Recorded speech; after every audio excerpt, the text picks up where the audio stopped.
Aujourd'hui, nous allons continuer notre lecture du Srimad Bhagavatam. Deuxième chant, chapitre 8, verset 3. Avant de parler, je demande les bénédictions de mon maître spirituel, de Srila Prabhupada, de toute la filiation spirituelle et de tous les dévots assemblés, pour pouvoir glorifier Krishna aujourd'hui. Om Namo Bhagavate Vasudevaya.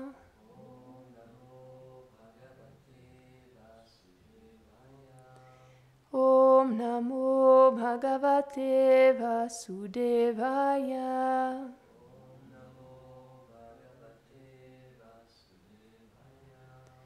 Om Namo Bhagavate Vasudevaya.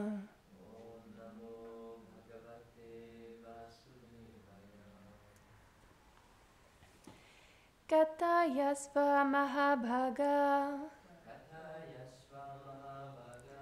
Yataham Akilatmani. Krishne Niveshyani Shangam. Manastyakshe Kalevaram. Traduction. Ô Maître divin le plus béni, instruis-moi avec bonté pour que mon mental soit exclusivement dévoué à Krishna, le recours final de tous les êtres, absolument détaché de tous les autres objets et exclusivement dévoué à lui. Puissé-je quitter ce corps paisiblement? Commentaire. Srila Vishwanath Chakravarti Thakur explique que dans ce verset, Parikshit révèle que ses attachements tels que celui pour le royaume qu'il gouvernait ont été enlevés. Maintenant, il ressent que peu importe l'attachement qui lui reste pour le corps, il désire l'abandonner en concentrant ses pensées sur Krishna. Ceci montre qu'il accomplissait des efforts pour se rappeler de lui. L'attachement matériel est en relation avec l'ignorance de notre lien éternel avec Krishna. Or, à travers l'écoute et le chant de ses gloires, une personne peut devenir délivrée de toutes les souillures matérielles, car Dieu étant absolu, ses gloires ne sont pas différentes de lui-même. La conception corporelle de l'existence constitue la cause de la réincarnation de l'âme dans un corps. Ainsi, celui qui se rappelle du Seigneur peut, par sa miséricorde, se voir libéré du cycle des morts et de renaissance et être élevé au rang de ses associés dans sa demeure éternelle.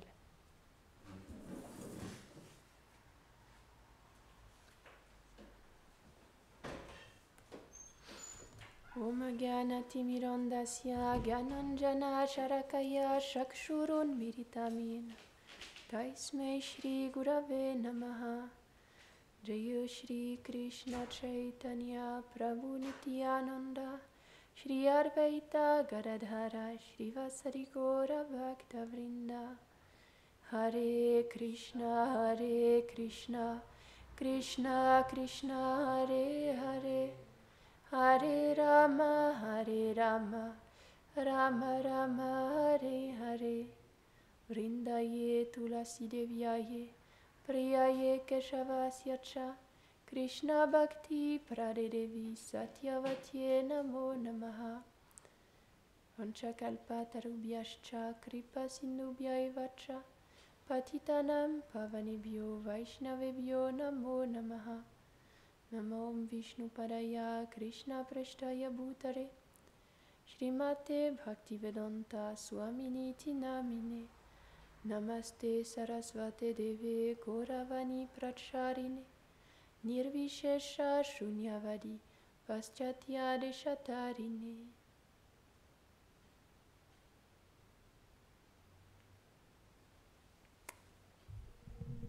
Parikshit implore la miséricorde de Shukadev Goswami pour qu'il lui partage les gloires de Krishna. Et il exprime donc, comme Srila Vishwanath Chakravarti Thakur le dit dans La teneur est portée, son désir de se défaire de tout son attachement matériel au corps, tous les attachements qui lui restent. Il a déjà abandonné son royaume, sa richesse, et il veut tout abandonner et retrouver son lien éternel avec Krishna. Il exprime cette volonté dans cette requête qu'il fait à Shukadev Goswami. Il exprime cette volonté de pouvoir abandonner tout le reste. Parce que pour pouvoir abandonner toute notre identification, tout notre attachement matériel, il n'y a pas d'autre moyen que la miséricorde des dévots, et il n'y a pas d'autre moyen que d'écouter parler de Krishna, de les écouter et réciter ses gloires. Parce que l'âme, elle est faite pour être attachée à quelqu'un, en fait. C'est pas qu'elle peut se détacher de tout. On peut voir que même si un grand yogi, il va dans une grotte et il essaye de rétracter ses sens pour se détacher de tout, il ne peut pas avoir le succès quand à un moment ou à un autre, il y a tout qui va revenir, parce qu'on ne peut pas... l'âme spirituelle, elle n'est pas faite pour être dans un détachement complet de toute chose, pour vivre isolée, comme, je sais pas, une étincelle, une étoile solitaire. Elle est faite pour avoir un lien éternel, un échange d'amour avec le Seigneur suprême et pour s'engager dans son service. Donc elle peut ni être inactive, ni être insensible. Elle a ce lien et ces sentiments éternellement. Et donc quand on essaye de nier ça, à un moment ou à un autre, ça va revenir, parce que ça fait partie de la nature éternelle de l'âme. Malheureusement, dans ce monde-là, c'est perverti, parce que, étant donné qu'on a le désir d'être indépendant du Seigneur, on a été recouvert par toutes ces couches qui nous font nous identifier au corps, qui nous font vouloir nous servir au lieu de servir Krishna. Mais Krishna, il vient encore et encore à travers ses gloires, à travers ses divertissements, à travers ses dévots aussi, pour nous permettre de changer notre cœur, de nettoyer notre cœur. C'est pas quelque chose qui peut se faire comme ça en décidant à partir de maintenant, c'est bon. À partir d'aujourd'hui, j'abandonne tout, je laisse tout le reste, et puis je suis un dévot et je me concentre que sur ça. Il y a des choses qui sont à l'intérieur de nous et qu'on ne peut pas trancher aussi facilement. On ne peut pas trancher tous ces désirs tout de suite en disant voilà, je contrôle tout, maintenant tout ça c'est pas moi, je le sais et c'est tout. C'est un changement de cœur. Et c'est pour ça que c'est long, parce que notre cœur, il est bien recouvert depuis beaucoup, beaucoup, beaucoup de vies. Et donc, on a eu le temps de bien s'identifier à plein de choses différentes, de bien avoir plein de désirs différents qui ont poussé dans notre cœur, qui ont recouvert cette nature éternelle. Mais, à travers l'écoute des gloires de Krishna, à travers le chant de ses noms, à travers toutes ces choses-là, dont on nous parle, dont les Vaishnavas nous parlent, dont les écrits védiques nous parlent, dont le Srimad Bhagavatam nous parle, on peut changer ce cœur graduellement, on peut le purifier. Et c'est intéressant parce que hier c'était Ram Jayanti, et donc c'est la victoire de Ramachandra. Et moi c'est comme ça que je l'ai compris, parce que Lalita Sakhi, elle a aussi parlé du moment où Sita, elle avait été retrouvée par Hanuman. Moi, ce que j'ai vu, c'est aussi que c'est la victoire de Ramachandra sur Ravan. Et c'est vraiment significatif, ce divertissement, parce que Ravan, le nom de Ravan, ça veut dire celui qui fait pleurer les êtres rien que lorsqu'il le voit, en fait. Il était tellement mauvais, tellement... Bien sûr, c'est un grand dévot du Seigneur qui prend ce rôle-là pour que Krishna, à travers ces divertissements de Ramachandra, il puisse exprimer sa vaillance aussi. Mais dans ce divertissement-là, Ravan, il était tellement mauvais que rien qu'en le voyant, les gens, ils criaient, ils pleuraient, rien que par sa présence, ça causait de la souffrance aux êtres.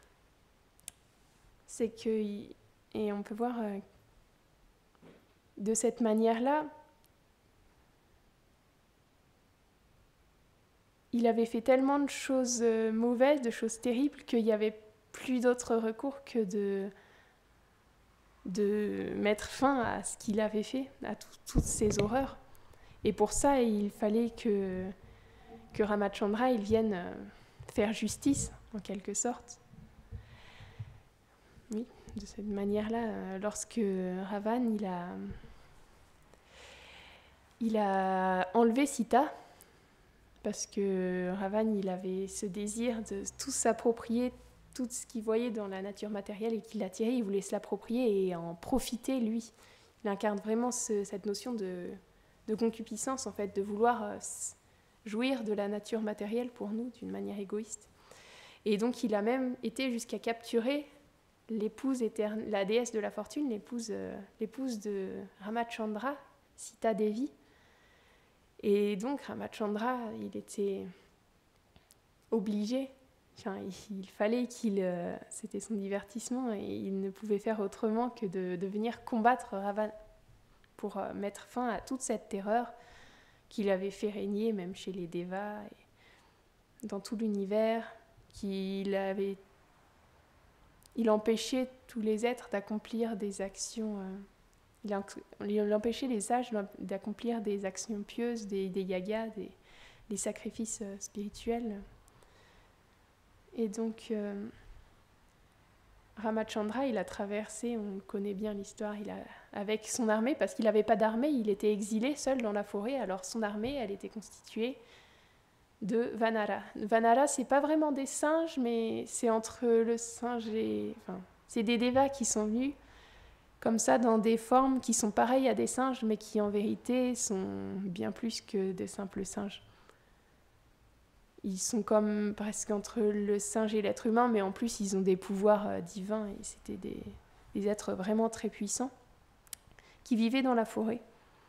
Et donc Ram, accompagné de tous ces Vanara, il a été à Lanka pour combattre Ravan, pour récupérer son épouse et pour mettre fin à la terreur. Et donc il y a eu un grand combat qui a eu lieu. C'est intéressant de voir que on peut remarquer les natures différentes, extrêmement opposées de Ramachandra et de Ravan dans toutes leurs actions à travers la bataille. Et même dans le fait que pendant la nuit, Ravan, pour décourager l'armée ennemie, il avait demandé à ses soldats de se débarrasser de tous les corps des Rakshasas qui avaient été tués pendant le jour. Alors la nuit, il les jetait dans l'océan. Pour que le lendemain, quand les Vanara ils arriveraient sur la bataille, sur le champ de bataille, ils aient l'impression qu'il n'y avait pas eu de mort dans l'armée adverse et pour qu'ils se découragent à force. Ramachandra, au contraire, ce qu'il faisait, c'est que tous les soirs, il faisait les rites funéraires de tous les guerriers qui étaient tombés au combat. Donc on voit que malgré toute cette situation difficile, il montrait toujours cet exemple de perfection, d'humilité et de respect et toutes ces qualités, peu importe la situation, peu importe à quel point c'était difficile. Et donc, à la fin, il a fini par combattre Ravan. Ravan qui avait 10 têtes. Et lorsqu'il a combattu Ravan, il a essayé de le tuer en tranchant sa tête, une de ses têtes. Et à chaque fois, elle repoussait.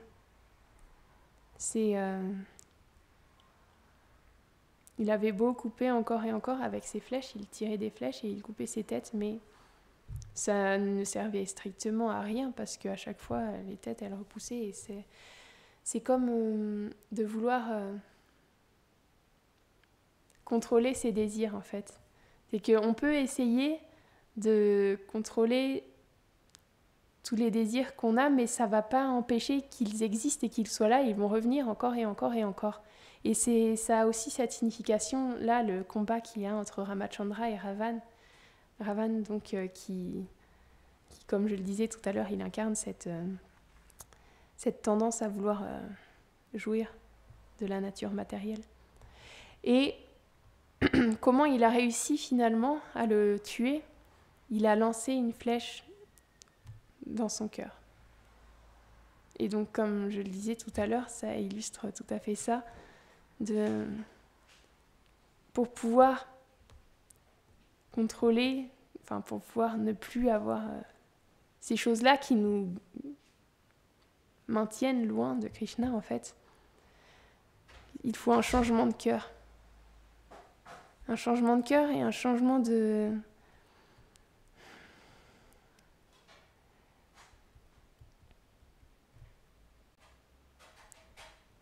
Lorsqu'on écoute les gloires de Krishna, lorsqu'on entend parler les dévots, lorsqu'on lit le Srimad Bhagavatam, lorsqu'on est en association aussi, juste être en association avec les dévots du Seigneur,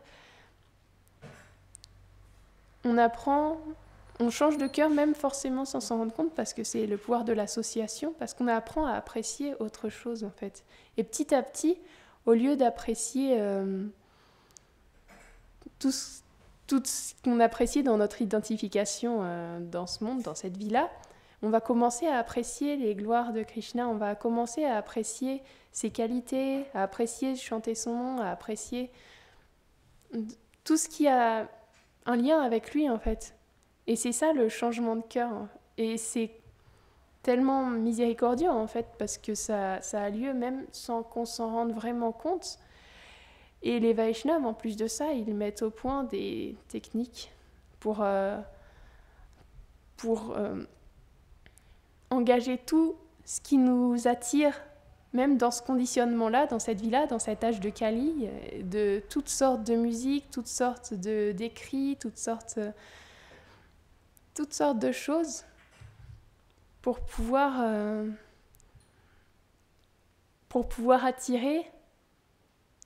nous attirer même dans ce conditionnement-là, et même en apprenant à apprécier ces choses-là, mais qui sont liées à Krishna parce qu'elles sont engagées à son service, ça change petit à petit notre cœur et ça nous permet de purifier ces couches-là qui nous maintiennent loin de Krishna et finalement d'engager même cette tendance matérielle pour retrouver notre identité spirituelle. Tout peut être engagé. Ce corps-là, bien sûr, c'est un conditionnement, mais on peut aussi l'engager au service de Krishna. Et ça peut être, au lieu d'être le moyen de nous maintenir dans ce monde, ça peut être aussi notre billet de retour pour retrouver notre service éternel à Krishna. Et donc c'est pour ça que l'association, c'est tellement important, que ce soit à travers les dévots, à travers les écrits des Vaishnavas, à travers la musique, tout, à travers le souvenir. C'est tellement primordial. Et ce qui est intéressant de voir aussi, c'est que Sita Devi, pendant presque 1 an, elle était restée associée avec des Rakshasi. Parce que lorsque Ravan il l'a amenée dans son palais, elle n'a pas voulu rentrer dans le palais de Ravan et elle est restée dans une forêt, la forêt d'Ashoka. Et parce qu'elle refusait toutes les avances de Ravan, tout ce qu'il lui proposait. Il voulait faire d'elle sa reine, il voulait lui donner tout ce qu'elle désirait, mais elle était simplement complètement dévouée à Ramachandra et elle ne regardait même pas Ravan. Pas une seule seconde, même une microseconde, elle n'aurait pu penser à accepter ce qu'il lui demandait. Et donc Sita, Ravan, il ne pouvait rien lui faire, il ne pouvait pas la toucher sans son consentement parce qu'il avait été maudit par Brahma parce qu'il avait abusé d'une nymphe un jour, d'une dévie des planètes édéniques. Et Brahma, il l'avait maudit s'il touchait de nouveau à une femme sans son consentement, il mourrait. Donc, étant donné qu'il n'avait pas envie de mourir, il faisait en sorte que ça n'arrive pas, alors il ne pouvait pas toucher Sita. Et donc Sita, elle est restée dans la forêt d'Ashoka pendant presque 1 an, et des Rakshasi la tourmentaient constamment. Elles lui disaient des choses terribles, et elles essayaient de la convaincre en quelque sorte de céder. Mais Sita, elle était uniquement absorbée dans le souvenir de Ramachandra, elle attendait qu'il vienne. Et donc, on peut voir que malgré l'association extérieure avec des Rakshasi, elle était tellement absorbée dans le souvenir de Ramachandra que elle n'a pas été touchée une seule seconde par tout ce qui l'entourait. Et ça montre bien que l'association, c'est pas quelque chose d'externe, c'est quelque chose d'interne. Parce que si c'était simplement externe, alors tous les Vaishnavas qui sont venus dans ce monde dans des conditions un peu particulières, ils n'auraient pas eu cette...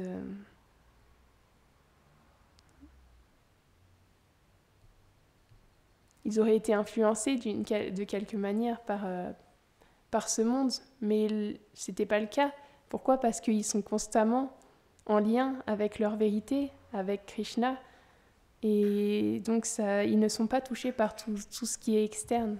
Ils sont simplement absorbés dans le souvenir, comme Prahlad Maharaj, qui se souvient constamment de son Seigneur adorable, qui est constamment étreint par Krishna.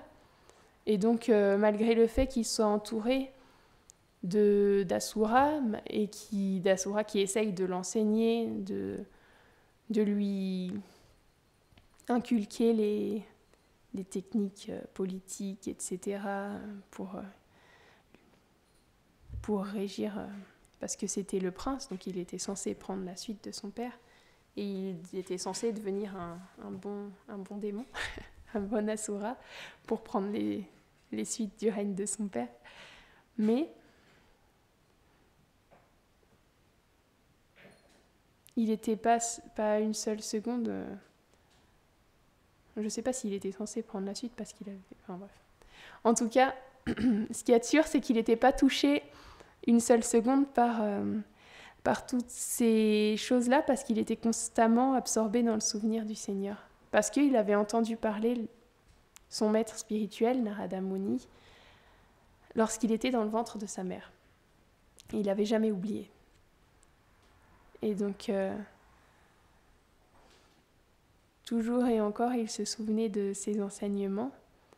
Et ça lui a permis de traverser toutes les épreuves les plus difficiles, sans même en avoir conscience. Ça lui a permis de pouvoir subir toutes les tortures de son père Hiranyakashipu sans être touché par aucune d'elles. Et même grâce à cette association qu'il avait constamment avec le Seigneur, ce qu'il a fait, c'est qu'il a même pu changer le cœur des personnes qui s'associaient à lui, donc de ses camarades de classe, qui petit à petit, en l'entendant parler, ils ont été complètement convaincus par lui, et ils étaient...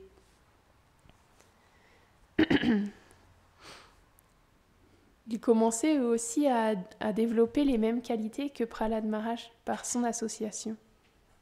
À quel point l'association est puissante. En entendant parler à un pur dévot, n'importe qui peut devenir qualifié. Il s'agit simplement d'avoir le désir aussi de retrouver notre lien éternel avec Krishna, parce que Parikshit, il le dit aussi dans ce verset, je ne sais plus si c'est dans le verset dont la teneur est portée.